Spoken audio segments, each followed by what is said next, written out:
Eh,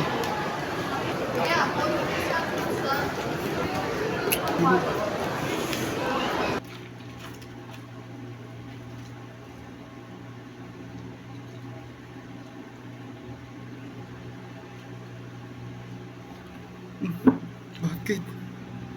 Bakit mo ko iniwan?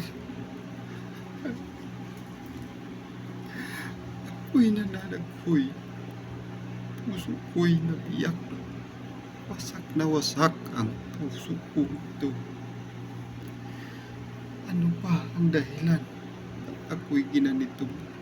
Dahil ba sa mukha akong unggoy sa paningin mo?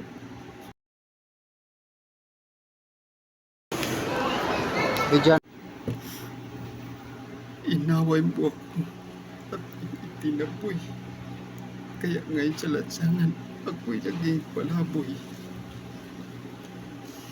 Hindi ka ba naawa sa kalagayan kong ito? Payat na payat at puro na lang butot balat. Ako'y naawa ko sa sarili ko. Wala na ba na pagbabago dyan sa puso mo?